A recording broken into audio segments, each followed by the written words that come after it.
안녕하세요. 저는 올해 62인 평범한 주부입니다. 몇 년 전 살면서 가장 충격적이고 분노가 치미는 일을 겪었는데요. 믿고 사랑했던 며느리에게 완전히 속았다는 사실을 알게 됐거든요. 그것도 정말 우연한 기회에 말이죠. 긴 얘기지만 끝까지 들어주시면 정말 감사하겠습니다. 먼저 제가 어떻게 살아왔는지부터 말씀드려야 할 것 같아요. 저는 젊은 시절 정말 힘들게 살았거든요. 남편이 35에 갑작스럽게 교통사고로 세상을 떠나면서 당시 5살이던 아들을 혼자 키워야 했어요. 정말 하늘이 무너지는 것 같았죠. 설상가상 남편이 남긴 건 빚뿐이었어요. 사업을 하다가 실패해서 보증까지 서 있던 상황이었거든요. 장례를 치르고 나니 집까지 넘어갈 상황이었어요. 도움을 구할 만한 곳도 없었어요. 시댁에선 남편의 죽음을 제 탓으로 돌렸거든요. 장례식이 끝나고 시어머니가 제게 한 말을 아직도 잊을 수가 없어요. 네 년이 우리 아들 잡아먹었어. 멀쩡하던 우리 아들이 너랑 결혼하고 나서 사업도 망하고 죽기까지 하고. 어머님, 그게 무슨 말씀이세요? 저도 그 사람 가고 너무 힘든데. 힘들긴 뭐가 힘들어? 우리 아들 죽인 년이 뻔뻔하게. 너 때문에 우리 아들이 무리해서 사업하다 스트레스 받아서 죽은 거야. 시어머니는 제가 뭐라고 하든 듣지 않았어요. 시아버지도 마찬가지였죠. 우리 집에 너처럼 재수없는 년이 들어와서 집안이 망했어. 당장 나가. 꼴도 보기 싫으니까. 아들을 생각해서라도 시댁과의 관계를 계속 이어가고 싶었는데요. 시부모님이 저는 물론이고 아들에게까지 모진 말을 해대서 결국엔 연을 끊을 수밖에 없었네요. 친정에서는 또 다른 식으로 저를 힘들게 했어요. 엄마가 절 보면서 얼마나 안타까워하셨는지 몰라요. 영주야, 너 아직 젊은데 이렇게 살면 안 된다. 태준이는 우리가 키워줄 테니까 넌 재혼해라. 엄마, 무슨 소리예요? 제 아들인데 제가 키워야죠. 아이고, 여자 혼자 아이 키우는 게 얼마나 힘든데. 너 새 출발해야 해. 아직 한창이잖아. 아버지도 마찬가지였어요. 태준이는 우리가 책임질 테니까 걱정하지 마라. 넌 좋은 사람 만나서 다시 시작해. 아빠, 전 태준이 없인 못 살아요. 제가 키울 거예요. 고집 피우지 마라. 현실을 봐야지. 여자 혼자 아이 키우면서 제대로 된 남자 만날 수 있겠니? 하지만 저는 절대 아들을 포기할 수 없었어요. 혼자서도 보란 듯 남부럽지 않게 아들을 키우겠다 결심했죠. 처음에는 남의 집 청소를 하고 새벽에는 우유 배달도 했어요. 아들을 어린이집에 맡기고 하루에 12시간씩 일했죠. 그렇게 몇 년을 살다가 작은 반찬 가게를 차렸어요. 대출받아서 채 10평도 안 되는 작은 가게를 얻어서 시작했는데 처음엔 정말 죽을 맛이었어요. 손님이 없어서 버리는 반찬이 거의 반이었거든요. 그래도 제가 만드는 반찬이 맛있다는 소문이 나면서 조금씩 손님이 늘어나기 시작했어요. 지역신문에 맛있는 반찬 가게로 소개된 이후엔 매출이 2배 넘게 훌쩍 뛰었죠. 새벽 4시에 일어나서 밤 10시까지 일하는 날들이 계속됐지만 아들을 위해서라면 뭐든지 할 수 있었네요. 그런 제 마음을 알았던 걸까요? 아들은 어려운 살림에도 불구하고 공부를 정말 열심히 했어요. 친구들이 학원 다닐 때 혼자 집에서 공부하면서도 늘 반에서 1등을 했죠. 엄마, 조금만 기다려요. 나 커서 꼭 성공해서 엄마 편하게 해드릴게요. 그렇게 말하는 아들을 보면서 얼마나 기특하고 고마웠는지 몰라요. 아들은 정말 제 삶의 유일한 희망이었어요. 다행히 아들이 고등학생이 될 때쯤에는 제법 살림이 나아져 있었어요. 근처 회사원들을 상대로 도시락 판매를 시작했는데 그게 제대로 먹혀서요. 아예 도시락 가게로 업종을 바꿔 좀 더 큰 가게로 이전하고 직원도 2~3명 뽑았죠. 그러고도 매달 통장에 돈이 몇백만 원씩 쌓였어요. 그래서 아들한테 말했죠. 태준아, 이제 엄마 돈 많이 벌어. 네가 갖고 싶은 건 뭐든 다 사줄 수 있으니까 말만 해. 그동안 엄마가 너 학원도 못 보내주고 메이커 운동화도 못 사주고 미안해. 엄마 때문에 많이 힘들었지? 그러자 아들이 절 빤히 쳐다보다 제 손을 잡더군요. 엄마 힘들긴요. 전 지금까지도 충분히 행복했어요. 엄마가 열심히 일하시는 모습 보면서 저도 더 열심히 해야겠다는 생각만 들었어요. 그러니까 그런 생각하지 마세요. 정말 속 깊은 아이였어요. 다른 집 아이들처럼 이것저것 해달라고 떼를 쓰는 법도 없고 오히려 저를 걱정해주는 아들을 보면서 정말 잘 키웠다는 생각이 들었어요. 이후로도 아들은 속 한번 썩이지 않고 공부에만 매진했고요. 결국 서울에 있는 명문대에 합격했어요. 아들의 합격 소식을 들은 날 얼마나 기뻤는지 몰라요. 가게 문을 잠깐 닫아두고 혼자 펑펑 울었더랬죠. 그동안의 고생이 헛되지 않았구나 싶어 여러 복합적인 감정이 들더라고요. 대학에 들어간 후에도 아들은 여전히 성실함 그 자체였어요. 공부도 열심히 하고 아르바이트도 해서 용돈을 벌고 방학 때는 집에 와서 제 가게 일까지 도와줬죠. 그 사이 제 가게는 더욱 번창했어요.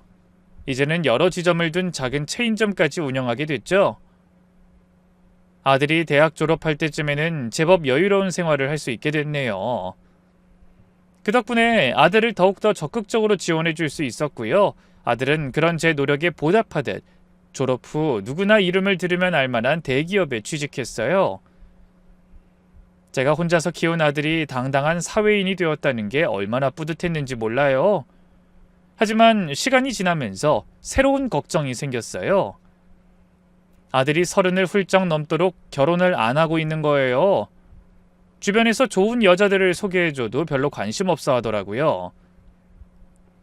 보다 못해 아들에게 대놓고 말했어요. 태준아, 너 혹시 엄마 때문에 그러는 거니? 너 결혼하면 엄마 혼자 남겨주는 게 걱정돼서? 엄만 괜찮으니까 얼른 좋은 사람 만나서 결혼해라. 엄마가 제일 바라는 게 네가 좋은 가정 꾸려서 행복하게 사는 거야. 엄마 때문에 그런 거 아니에요. 그냥 아직 제 마음에 드는 사람을 못 만났어요. 만나면 바로 엄마한테 소개해 드릴게요. 사실 아들은 어릴 때부터 여자에게 별로 관심이 없었어요. 공부만 열심히 하고 내성적인 성격이라 연애 경험도 거의 없었죠. 저는 그런 아들이 걱정이 됐어요. 너무 순진하고 세상 물정을 모르니까 혹시 나쁜 여자한테 속기라도 하는 건 아닌가 하는 생각이 들었거든요. 어디서 맞선 자리라도 알아봐야 하나 고민이 되더군요. 그런데 아들이 36이 되던 해 봄, 갑자기 여자친구가 생겼다고 하면서 집에 데려오겠다고 하는 거예요. 엄마, 제가 정말 좋은 사람을 만났어요. 꼭 엄마한테 소개해드리고 싶어요. 그때 얼마나 설레고 기대됐는지 몰라요. 드디어 아들이 여자친구가 생겼구나. 어떤 여자일까 궁금했죠? 한편으로는 걱정도 됐어요. 아들이 워낙 순진하고 여자에 대해 경험이 없다 보니 혹시 이상한 여자한테 속은 건 아닌가 하는 생각이 들었거든요. 그래? 어떤 아가씨인데? 엄마한테 미리 얘기 좀 해줘. 저희 회사 거래처 담당자인데요. 정말 착하고 예쁜 여자예요. 이건 미리 말씀드려야 할 것 같은데 수연이가 고아원에서 자랐어요. 아들의 마지막 말에 멈칫했어요. 뭐? 고아원에서 자랐다고? 네, 어릴 때 부모님을 잃고 고아원에서 자랐대요. 그런데도 정말 밝고 씩씩해요. 고아원에서 자랐다는 말을 듣고 처음엔 좀 당황했어요. 솔직히 저도 사람인지라 좀 걱정이 되더라고요. 하지만 아들이 워낙 좋아하는 모습을 보니까 일단 만나보고 판단해야겠다는 생각이 들었죠. 그렇게 그 주 주말 드디어 아들의 여자친구를 처음 만나는 날이 왔어요.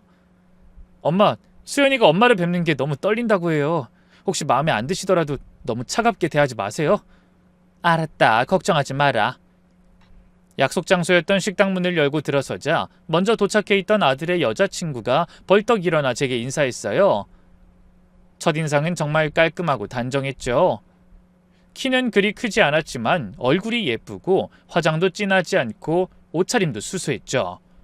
무엇보다 눈빛이 맑아 보였어요. 안녕하세요, 어머님. 처음 뵙겠습니다. 태준 오빠가 어머님 얘기 워낙 많이 해서 뵙고 싶었어요. 그래요. 만나서 반가워요. 말씀 편하게 하세요, 어머님. 그럼 그럴까? 시장하지. 일단 밥부터 먹자꾸나. 그렇게 아들, 그리고 아들의 여자친구와 셋이 식사를 시작했는데요. 생각보다 분위기는 어색하지 않고 나름 화기애애했어요. 아들이 매끄럽게 분위기를 주도하고 아들 여자친구도 생글생글 웃으면서 어머님, 어머님 하며 저를 챙긴 덕분이었죠.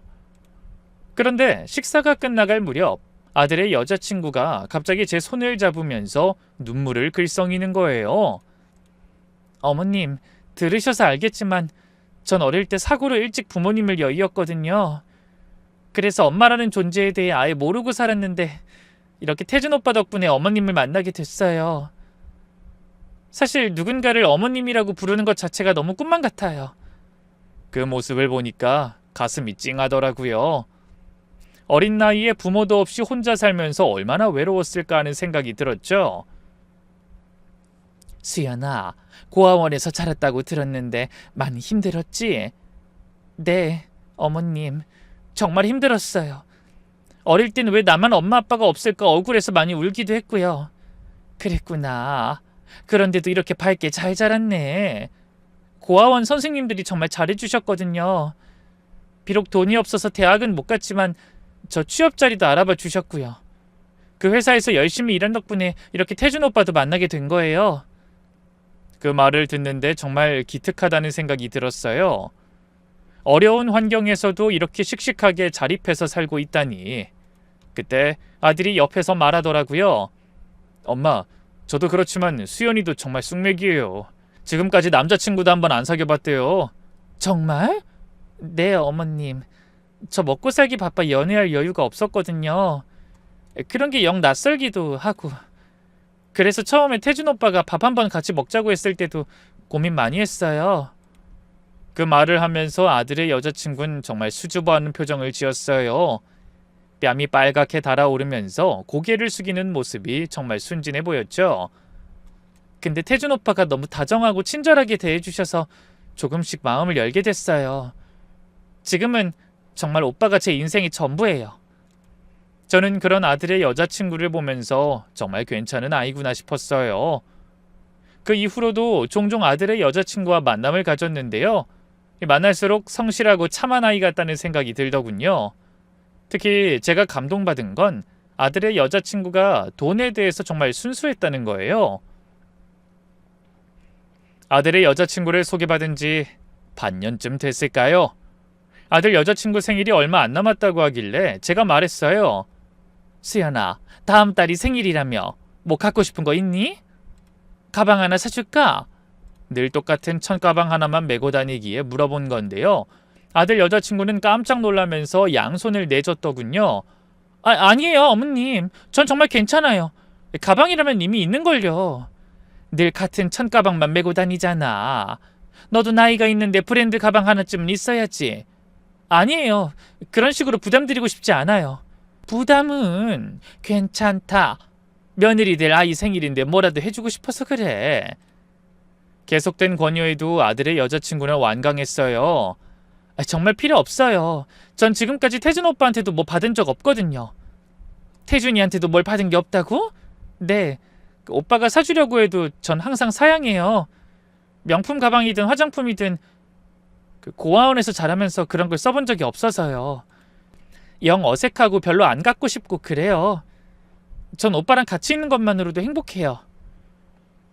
사실 요즘 젊은 여자들은 만나자마자 남자한테 비싼 것만 사달라고 하는 경우가 많잖아요.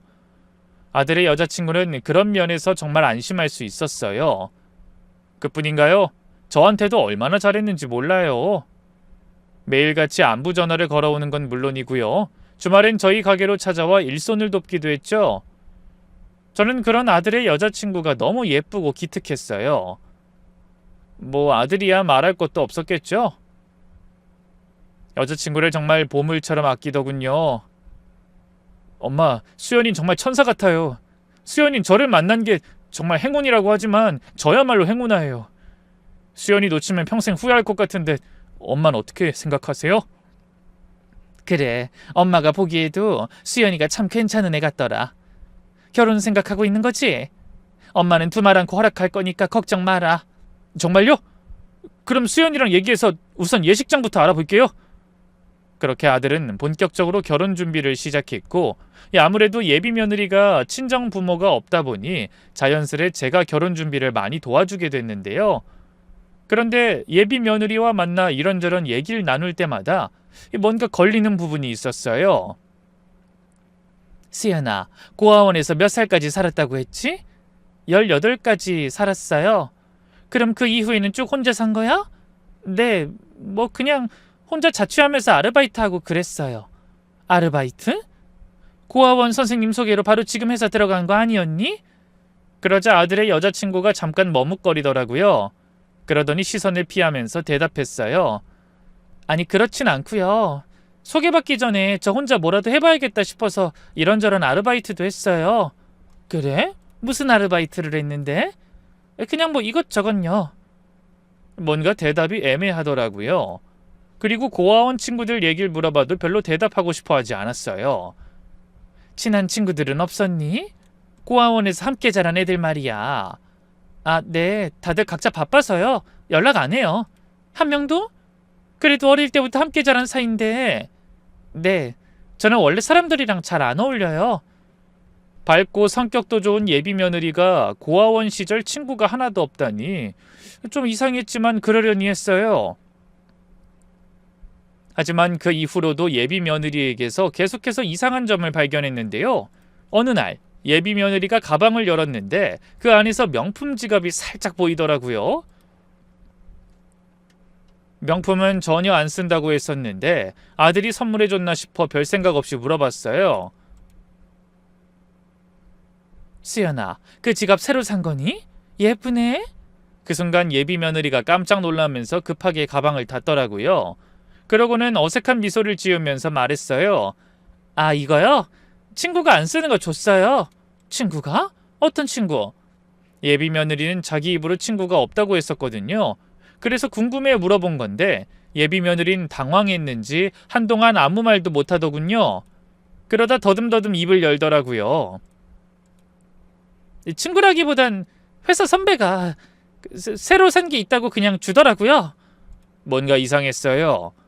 단순한 회사 선배가 명품 지갑을 그냥 준다는 것도 이상하고 예비 며느리가 당황하는 모습도 그렇고요. 그뿐만이 아니었어요. 예비 며느리는 핸드폰도 구형 폴더폰을 썼는데요.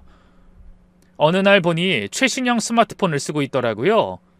그것도 꽤 비싼 모델을 말이죠. 수연이, 너 핸드폰 바꿨니? 그러자 예비 며느리는 이번에도 당황하더니만 이내 그러더군요. 아, 바꾼 거 아니에요. 이건 회사에서 준 회사 핸드폰이에요. 회사에서만 쓰는 건데 실수로 들고 나왔네요. 이번에도 뭔가 석연치 않았어요. 대기업도 아니고 작은 중소기업에서 직원들에게 최신형 핸드폰을 사준다는 게 영 수상했죠. 물론 예비 며느리가 어떤 큰 잘못을 한 건 아니었지만요. 제가 워낙 촉이 좋은 편이라 이걸 이대로 진행해도 되는 건가, 좀 더 신중해야 하는 거 아닌가 하는 생각이 들었는데요. 하필이면 그쯤 예상치 못한 사건이 생기고 말았어요. 어느 날 저녁 아들이 심각한 표정으로 절 찾아왔어요. 엄마, 잠깐 얘기 좀 할까요? 왜, 무슨 일이야? 사실은 수연이가 임신했어요. 그 말에 깜짝 놀랐어요. 뭐? 임신이라고? 그럼 너희들... 네, 죄송해요, 엄마. 아무래도 결혼 준비 중이기도 해서 조심하지 못했어요. 아들이 고개를 숙이면서 정말 미안해하더라고요. 저는 당황스러웠지만 이미 벌어진 일이니 어쩔 수 없다는 생각이 들었어요. 어쩔 수 없지. 그럼 결혼 준비를 좀 더 서둘러야겠네. 네, 그 식장 예약해둔 걸 좀 더 앞당길까 해요. 정말 죄송해요. 이런 식으로 결혼하게 돼서. 됐다. 이미 벌어진 일인데 어쩌겠니? 예비 며느리 역시 어쩔 줄 몰라 했어요. 죄송해요, 어머님. 이런 식으로 결혼하게 돼서 정말 제가 좀 더 조심했어야 하는 건데. 무슨 소리야. 요즘은 시대가 달라져서 아이를 혼수로 가져온다는 말도 있던데. 됐다, 잘했어. 그렇게 말씀해 주셔서 정말 감사해요, 어머님. 오빠도 그렇고 저도 그렇게 큰 결혼식은 원하지 않아요. 가족들끼리만 조용히 했으면 좋겠어요. 그렇게 해서 아들과 예비 며느리는 생각보다 빠르게 식을 치렀고요. 혼인신고도 마쳤어요. 저는 모아뒀던 돈 일부를 뚝 떼서 아들 대회 신혼집도 장만해줬죠.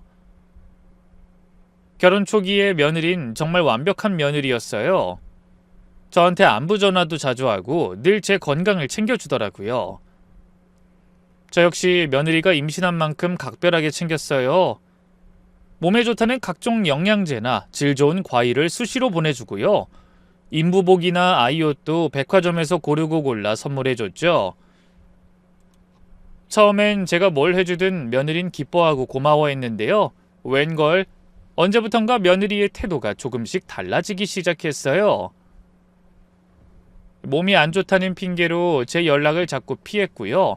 제가 보내준 선물은 퉁박을 놓더군요. 어머님, 이번에 보내주신 수박 말이에요. 영 맹탕이던데 어디서 사신 거예요? 그래? 맹탕이라고? 백화점에서 산 건데 직원이 엄청 달다고 걱정 말라고 했는데 달기는 무슨 그냥 무맛이에요. 지난번에 보내주신 자두랑 참외도 솔직히 별로였거든요. 그랬어? 아유 미안하다. 나름 신경 써서 보낸 건데. 대놓고 뭐라 하니 어찌나 무안하던지요. 그뿐만이 아니었어요. 며느리 입덧이 본격적으로 시작되면서 저희 가게에서 반찬을 가져다 먹었는데요. 그것도 어찌나 까탈을 부리던지 짜다 맵다 비리다. 결국은 제가 일일이 며느리 입맛에 맞춰 새 반찬을 만들어 가져다 줘야 했어요. 어머님, 죄송한데 반찬이 떨어져 가요. 혹시 시간 되실 때 좀 더 해주실 수 있을까요? 그래 알겠다. 뭐 먹고 싶은 거 있냐? 갈비찜 맛있었는데 좀 더 간이 세면 좋을 것 같아요. 그리고 나물류도 이것저것 좀 다양하게 해주실 수 있어요? 그래 알았다. 죄송해요. 제가 일부러 이러는 건 아닌 거 아시죠? 뱃속에 우리 태양이가 먹고 싶다는데 어쩌겠어요. 그리 말하는 며느리가 좀 얄미운 것도 사실이었어요. 마치 상전을 모시고 사는 듯한 기분이었죠. 어쩌겠어요. 뱃속의 손주를 생각하며 꾹 참았죠. 이 또한 지나가리라 인내하면서 말이에요. 하지만 며느린 입덧이 끝난 뒤에도 여전히 자기 손으론 요리를 하나도 안 했어요. 배가 너무 나와서 움직이기 힘들다는 핑계를 대더군요. 어머님, 배가 너무 나와서 오래 서 있기가 힘들어요. 요리하다가 어지러워서 쓰러질 뻔했어요. 그럼 간단한 것만이라도 해봐. 네, 노력해 볼게요. 근데 어머님이 해주시는 반찬이 너무 맛있어서 그 사람이 계속 어머님 반찬만 찾더라고요. 결국 계속 제가 반찬을 해서 갖다 줘야 했어요. 거의 매주 두세 번씩 여러 찬압에 반찬을 만들어서 갖다 줬죠. 그리고 며느린 집안일도 전혀 안 했어요. 임신 중이니까 처음엔 이해를 했는데 나중엔 아예 가사 도우미까지 쓰더라고요.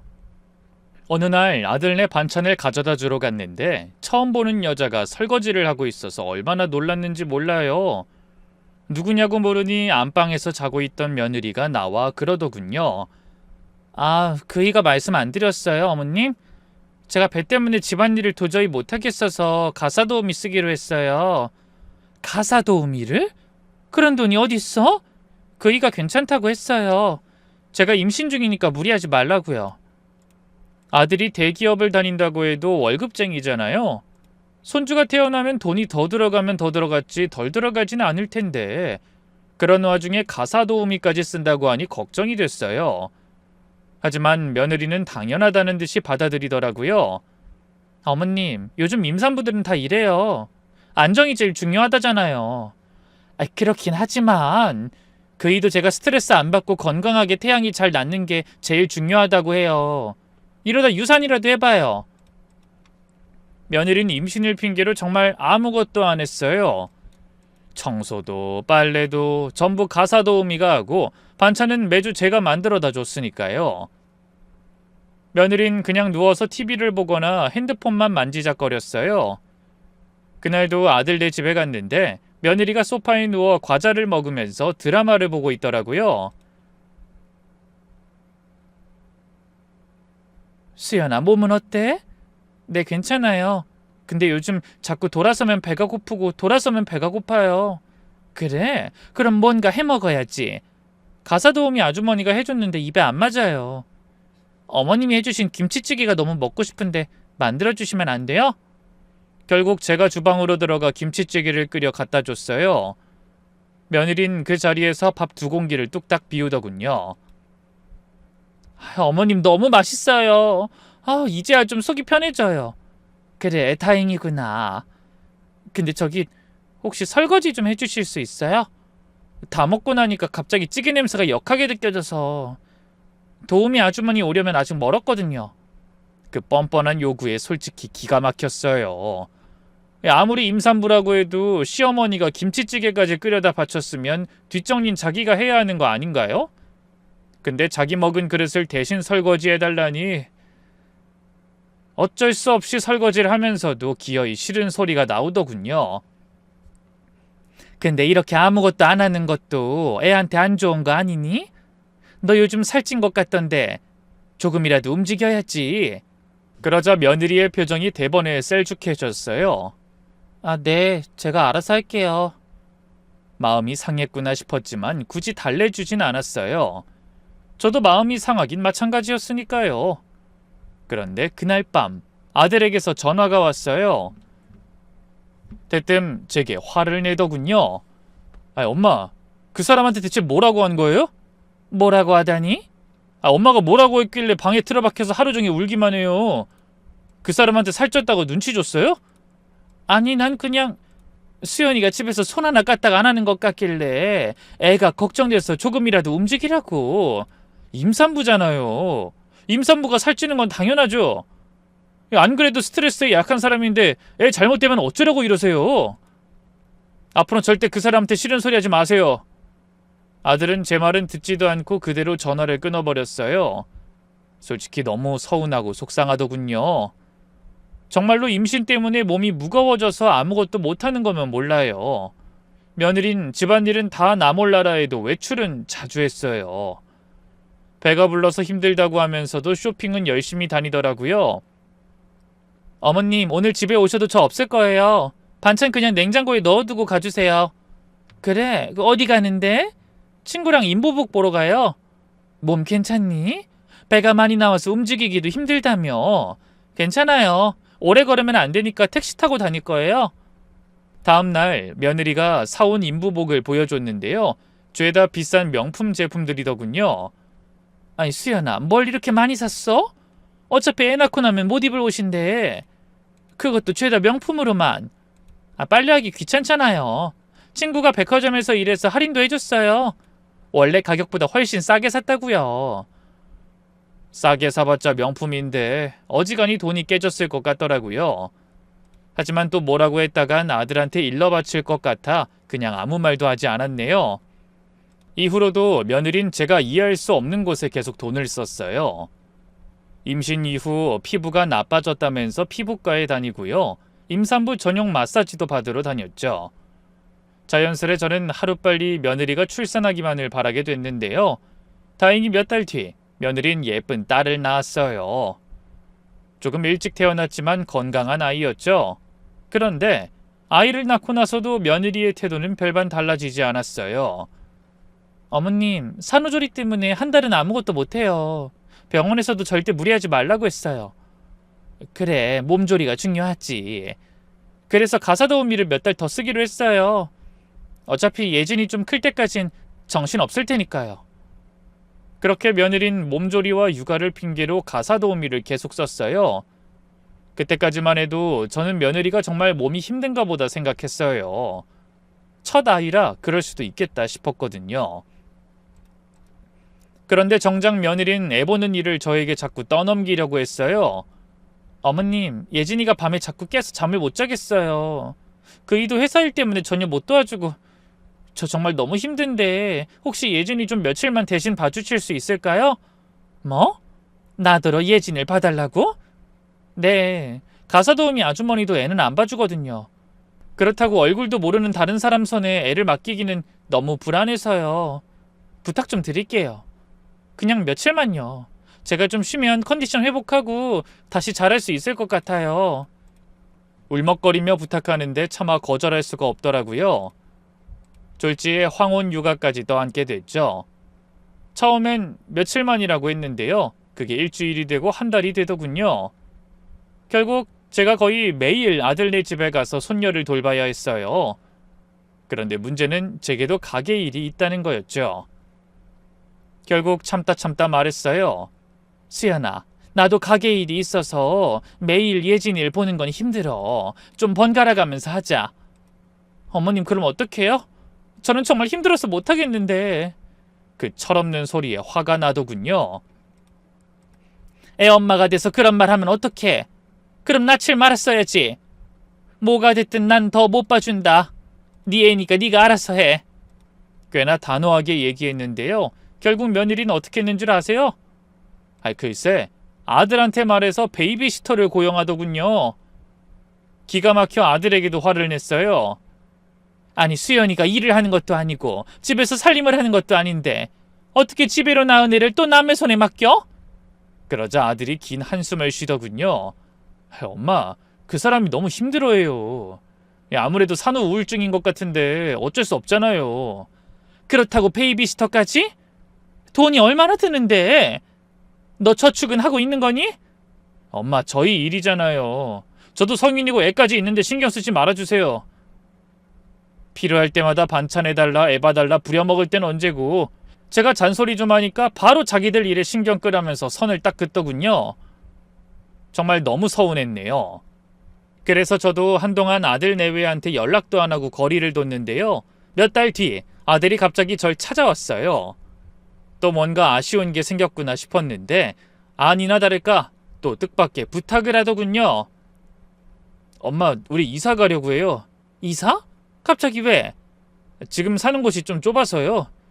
예진이도 크고 있고 그 사람이 더 넓은 곳에서 살고 싶다고 해요. 그래? 어디로 갈 건데? 땡땡 쪽 생각하고 있어요. 그쪽이 아무래도 아이 키우기엔 잘 돼 있는 곳 같아서요. 땡땡은 땅값 비싸기로 유명한 고급 동네였어요. 아들이 결혼 후 돈을 전혀 못 모으고 있던 걸 알던 터라 걱정이 되더군요. 태준아, 그런 곳은 전세금도 얼마나 비싼데. 그래서 엄마한테 부탁드리려고 왔어요. 좀 보태해 주실 수 있을까요? 역시나 제게 손을 벌리러 온 거였어요. 얼마나 부족한데? 한 1억 정도요? 1억이나? 엄마, 예진이 앞으로 교육받을 환경 생각하면 투자할 만해요. 좋은 유치원도 많고 학원도 많고요. 아들의 설득에 결국 또 돈을 내어줄 수밖에 없었어요. 손녀를 위한 일이라고 하니 차마 거절할 수도 없었거든요. 그런 와중에 저에게 큰 시련이 찾아왔어요. 허리 디스크가 심해져서 결국 수술을 받아야 했거든요. 오랫동안 가게 일을 하면서 무리했던 것 같았어요. 수술 후 회복 기간도 오래 걸린다고 해서 어쩔 수 없이 가게를 정리하게 됐죠. 평생 일터였던 가게를 접으니 허전하기도 하고 앞으로 뭘 하며 살아야 할지 막막하더라고요. 그런데 가게를 정리하고 얼마 지나지 않아 며느리가 갑자기 찾아왔어요. 어머님, 제가 일을 다시 시작하려고 해요. 일을? 갑자기? 네, 집에만 있으니까 답답해서요. 그리고 경제적으로도 여유가 있으면 좋잖아요. 그럼 예진이는 어떡하려고? 그래서 어머님께 부탁드리려고요. 예진이 좀 봐주실 수 있을까요? 시트를 계속 쓸까 생각도 해봤는데 평일에 종일 쓰는 게 돈이 지금보다 2배 넘게 나가더라고요. 때마침 어머님 이제 가게도 접으셨고 어머님도 예진이 예뻐하시니까. 예뻐하는 것과 육아는 차원이 달랐어요. 저는 바로 고개를 저었죠. 수연아, 근데 나도 허리 수술하고 아직 완전히 회복이 안 돼서 어머님 제발요. 저도 사회생활을 해야 자아 실현이 되는 것 같아요. 집에만 있으면 우울해져서 미칠 것 같아요. 제발 부탁드릴게요. 며느리는 우울증이 너무 심해져서 병원까지 다니고 있다며 제게 호소했어요. 결국 저는 마음이 약해져 손녀를 봐주기로 했죠. 아침에 아들이 손녀를 저희 집으로 데려다 주면 며느리가 일 끝나고 데리러 오기로 했어요. 아무래도 아들이 대기업이다 보니 야근이 잦았거든요. 손녀를 돌보는 건 예상대로 힘들었지만 그래도 손녀 재롱 보는 맛에 견딜만 했어요. 그런데 한두 달쯤 지났을까요? 며느리가 점점 늦게 오기 시작했어요. 늘 6시쯤 데리러 왔는데 언젠가부터 7시, 8시, 심하면 9시 넘어 데리러 오기도 했죠.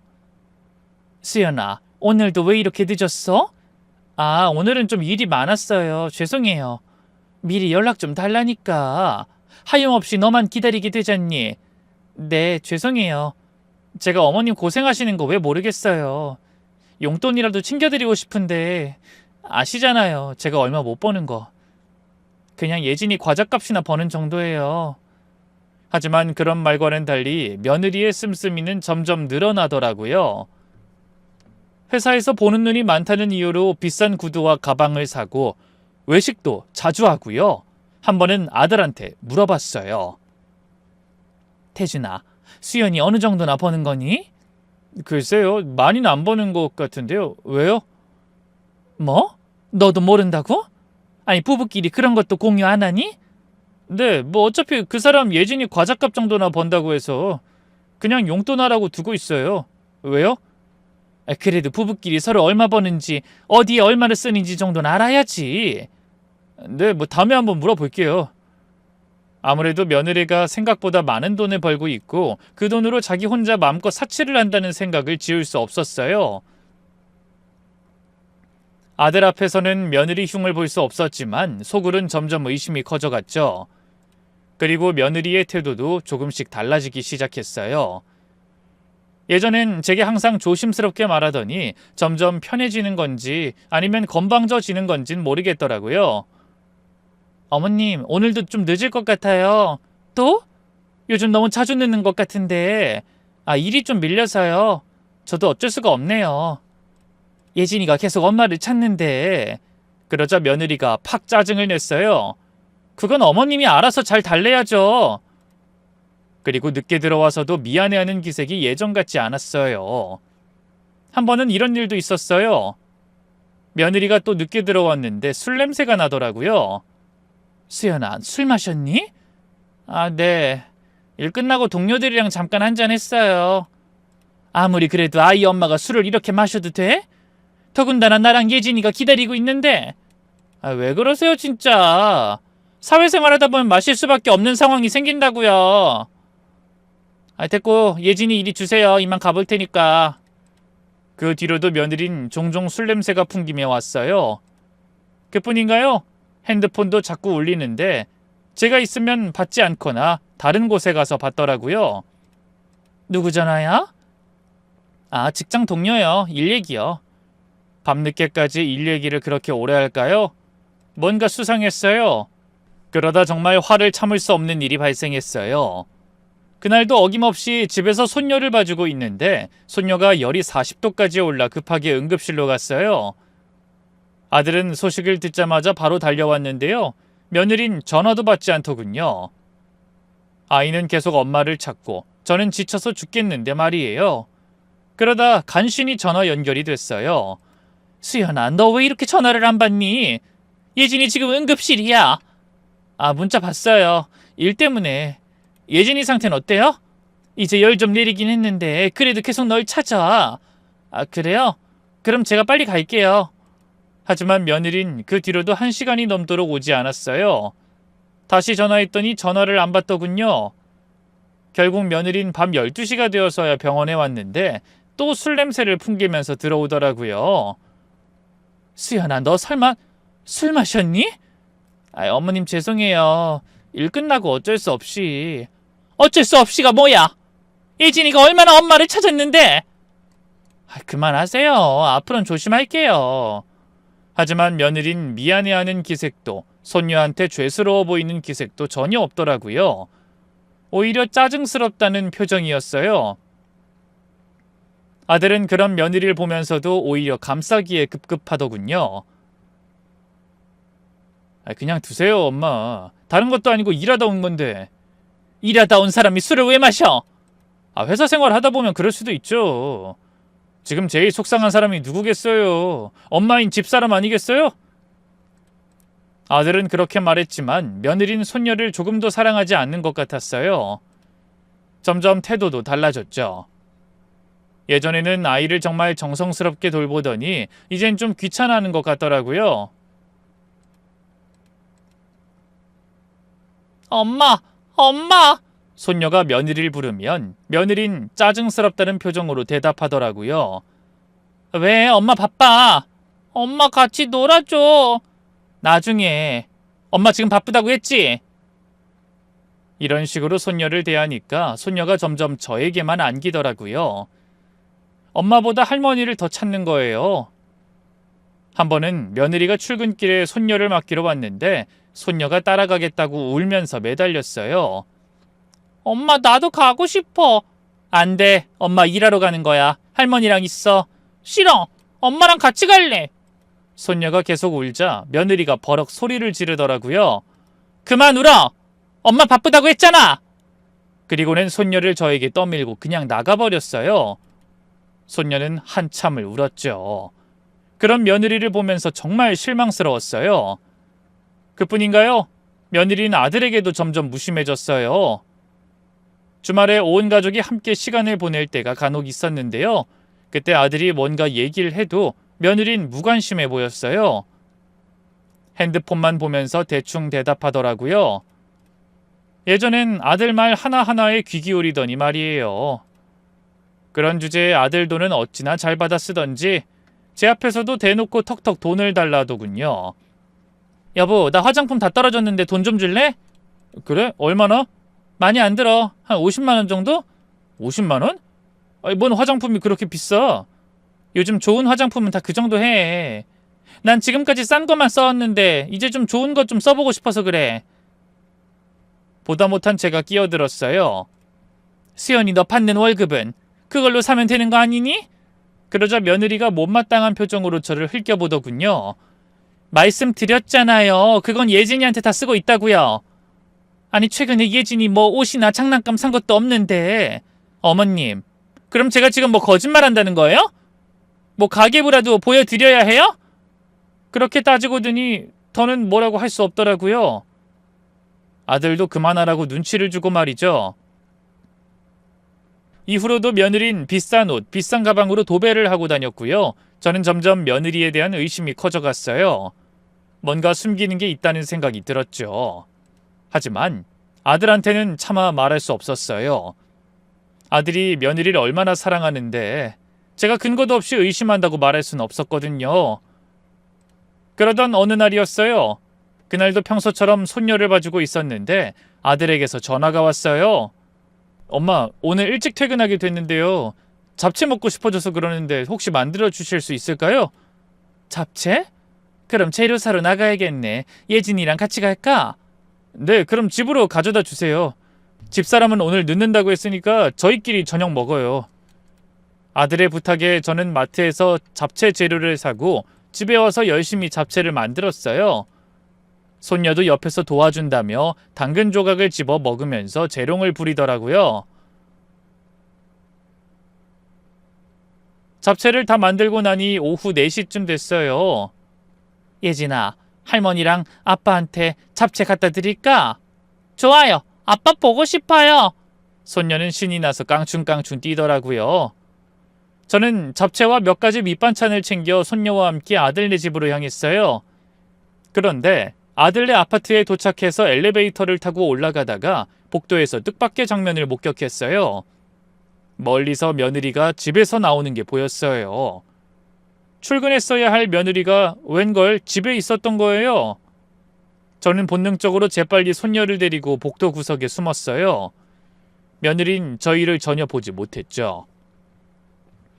화려한 외출복을 차려입고 큰 가방을 들고 있었는데 어딘가 급하게 가려는 것 같았어요. 할머니 왜 숨어? 손녀가 조용히 물어봤지만 저는 손짓으로 조용히 하라고 했어요. 며느리가 엘리베이터를 타고 내려가는 걸 확인한 후 저도 재빨리 다른 엘리베이터를 타고 1층으로 내려갔어요. 공동 현관문 뒤에 살짝 숨어서 보니 며느리가 택시를 잡아 타더라고요. 그 순간 뭔가 며느리를 따라가야겠다는 생각이 들었어요. 분명히 회사에 있어야 할 시간인데 왜 집에 있었을까요?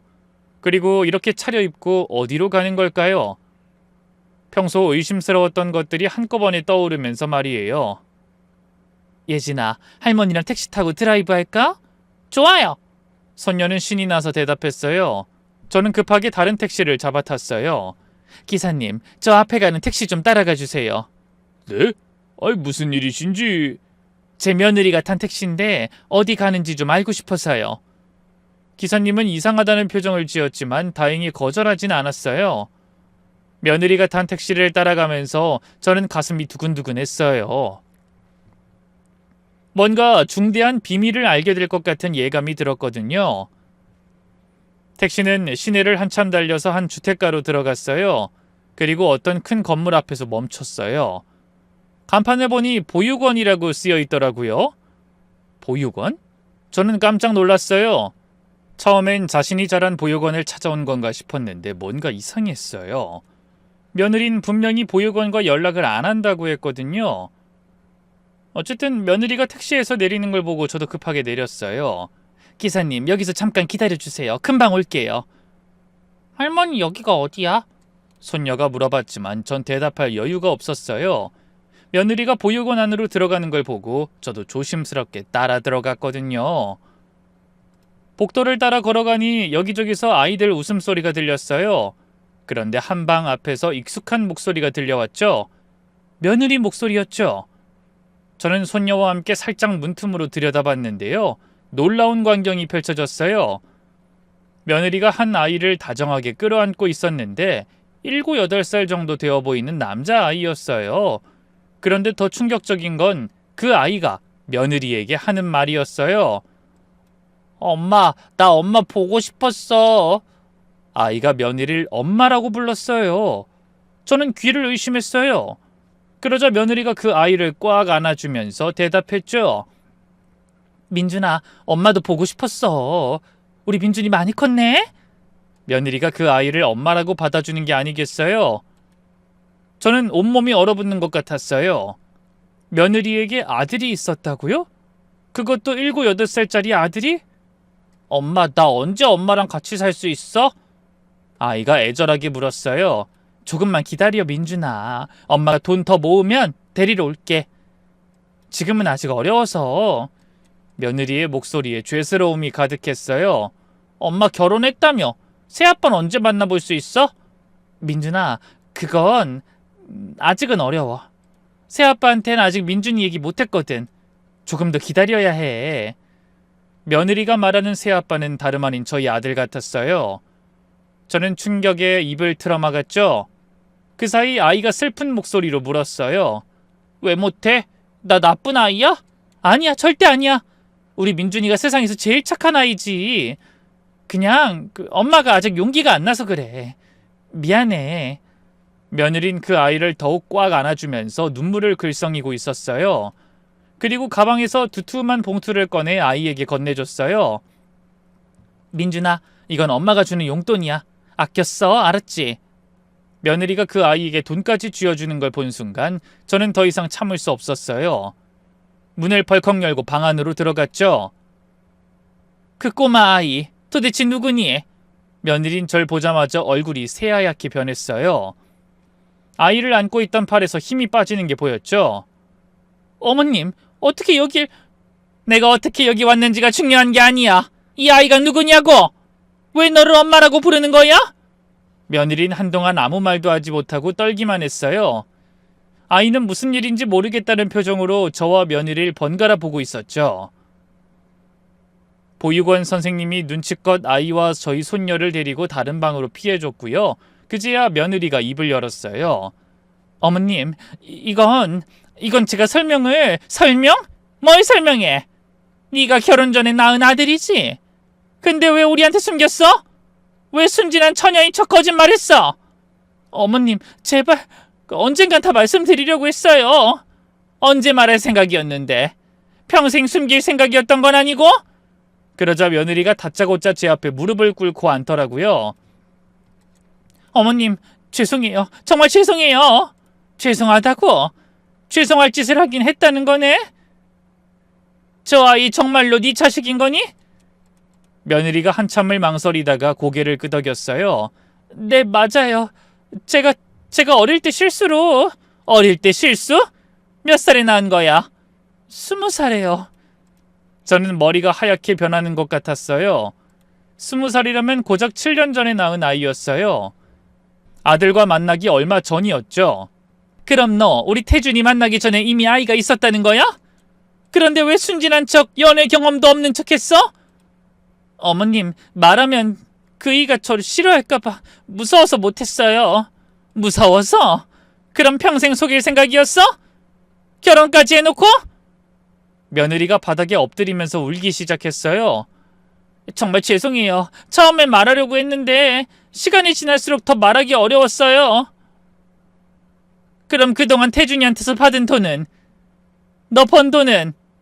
다 이 아이한테 쓴 거야? 며느리가 대답을 못하자 저는 더욱 화가 났어요. 답해! 우리 돈으로 네 숨겨둔 자식 키운 거야? 어머님, 제발 용서해 주세요. 용서! 5년 넘게 거짓말한 걸 어떻게 용서해? 그리고 예진이도 혹시... 그 말에 며느리가 더욱 당황하는 기색을 보였어요. 예진이는 정말 아니에요. 그 이딸 맞다고요. 정말이야? 네가 한 거짓말이 한두 개가 아닌데 어떻게 믿어? 저는 더 이상 이 자리에 있을 수 없었어요. 손녀를 데리고 그 자리를 떠나면서 며느리에게 마지막으로 말했어요. 너 각오해. 태준이한테 다 말할 거야. 며느리가 뒤에서 어머님 제발! 하고 소리쳤지만 저는 돌아보지 않았어요. 다음 날 저는 확실한 증거를 잡기 위해 흥신소를 찾아갔죠. 아들에게 먼저 말할까 고민도 했지만 보다 명확한 증거가 필요할 것 같았거든요. 지금까지 아들은 며느리에게만 푹 빠져 제 말을 잘 믿어주지 않았으니까요. 다행히 흥신소 조사는 며칠 뒤 바로 나왔는데요. 결과가 정말 충격적이었어요. 며느린 20살의 같은 보육원 출신이었던 양아치 같은 남자와 아이를 낳았더군요. 심지어 그 남자는 아이를 책임지지 않으려고 도망쳤다가 몇 년 전 다시 나타나 며느리와 불륜을 하고 있었어요. 더 기가 막힌 건 며느리가 자신이 번 돈은 물론이고 아들에게서 받은 돈까지 그 남자와 아이한테 쓰고 있었다는 사실이었죠. 매달 그 남자한테 주는 돈만 수백만 원이었고 아이 양육비로도 상당한 돈이 나가고 있었어요. 그날 저녁 저는 아들에게 전화를 걸었어요. 태준아, 내일 시간 될 때 엄마 좀 보러 와라. 정말 중요한 얘기가 있어. 다음 날 아들이 와서 앉자마자 저는 흥신소에서 받은 자료를 모두 보여줬어요. 태준아, 며느리가 너한테 숨기고 있는 게 있어. 그것도 아주 큰 거. 대체 뭔데 그러세요? 그 사람도 요즘 좀 이상하고... 며느리가 아직 아무 말도 안 했는지 아들은 아무것도 모르는 눈치였어요. 저는 준비해둔 자료를 전부 보여줬고요. 아들은 충격을 받은 듯 한참 동안 아무 말도 하지 못했어요. 저는 보육원에서 목격한 것도 자세히 말해줬어요. 그럼 집사람이 지금까지 절 완전히 이용한 거예요? 그래, 너를 ATM처럼 사용했던 거야. 네가 준 돈이 고스란히 그 양아치한테 갔어. 그 길로 저희 모자는 바로 집으로 갔어요. 며느리는 올 것이 왔다는 표정으로 저희를 맞이하더군요. 하지만 제가 흥신소 조사까지 했다는 건 몰랐나 보죠? 아들이 흥신소 자료를 테이블에 쫙 펼쳐놓자 그 순간 며느리의 얼굴이 하얗게 변했어요. 이게 뭐예요? 며느리가 떨리는 목소리로 물었어요. 뭐긴 뭐야? 당신이 날 배신하고 다른 남자랑 붙어먹었다는 증거지. 심지어 그 남자랑 애까지 낳고 산 주제에 나한테 그걸 감춰? 아들의 차가운 목소리에 며느리가 절 바라봤어요. 어머님, 기어이 이 사람한테 다 얘기한 거예요? 어머님 무슨 어머니야? 난 너 같은 사기꾼 며느리 둔 적 없다. 그러자 아들이 분노에 찬 목소리로 소리쳤어요. 야, 너 나한테 뭐라고 했어? 순진한 처녀라고, 연애 경험도 없다고, 보육원에서 외롭게 자랐다고 그랬지? 다 거짓말이었어?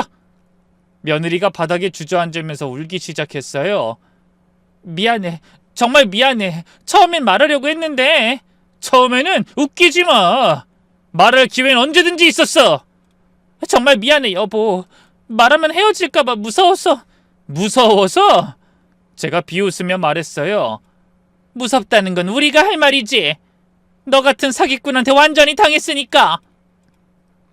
며느리가 계속 울면서 말했어요. 어머님 정말 죄송해요. 저도 어쩔 수 없었어요. 그치만 저 진짜로 이 사람 사랑해요. 근데 그 인간이 계속 절 찾아와서 협박하는 바람에 웃기고 있네. 또 그 가증스러운 연기로 내 아들 홀리려고? 저는 마지막으로 준비해둔 비장의 수를 꺼냈어요. 다름 아닌 손녀와 아들의 친자 검사 결과였죠. 아들과 며느리도 모르게 준비한 거였어요. 정말 우리 아들을 사랑했다고? 근데 또 다른 놈 애를 베고 와선 우리 아들 애라고 속였어? 그 말에 아들과 며느리가 동시에 경악하며 절 바라봤어요. 엄마, 그게 무슨 말이야? 예진이도 내 딸이 아니라는 거야? 그래. 너랑 유전자 검사했더니 불일치로 뜨더라. 결혼하고도 전혀는 다른 놈하고 바람 피우고 또 애를 가진 거야. 심지어 그걸 우리 집시라고 속여서 뻐꾸기 집까지 한 거라고. 완전히 이성을 잃은 아들이 그대로 며느리에게 달려들었어요. 그리고 마구 뺨을 때리기 시작했죠. 며느리는 아프지도 않은지 그저 아들에게 매달리며 한 번만 봐달라고 사정사정 하더군요. 됐어. 더 이상 변명하지 마. 내일까지 이 집에서 나가. 예진이도 데리고 가고 이혼은 당연한 거고 지금까지 네가 쓴 돈 계산해서 다 갚아. 아들의 냉정한 말에 며느리는 아무 말도 못했어요. 결국 며느리는 손녀와 함께 집에서 쫓겨났고요. 그대로 이혼당했죠. 그뿐인가요? 사기죄로 실형까지 선고받았네요. 물론 양육비나 재산분할 같은 건 단 한 푼도 받지 못했고요. 듣자 하니 상간남도 빈털터리가 된 며느리를 버리고 또 도망쳤고요. 며느린 손녀마저 보육원에 맡기고 쪽방촌을 전전하며 힘들게 살고 있다 하더군요. 솔직히 제 손녀처럼 키웠던 그 아이를 생각하면 마음이 너무 아프지만 어쩌겠어요. 그냥 남의 시면 모르겠는데 전 며느리가 저지른 불륜의 증거인걸요. 품을 수도 없고 그냥 있는 게 상책이었죠. 아들은 한동안 충격에서 헤어나오지 못했지만 다행히 몇 년 후 정말 좋은 여자를 만나 잘 살고 있어요. 저 역시 이번 일을 통해 많은 걸 배웠죠. 겉모습만 보고 사람을 판단하면 안 된다는 것, 그리고 뭔가 의심스러운 일이 있으면 확실히 알아봐야 한다는 건 말이죠. 다행히 늦지 않게 진실을 알아내서 아들이 더 큰 피해를 보지 않았으니 정말 감사할 따름이에요. 역시 거짓말은 언젠가 탄로나게 되어 있는 것 같네요. 긴 얘기 들어주셔서 감사합니다.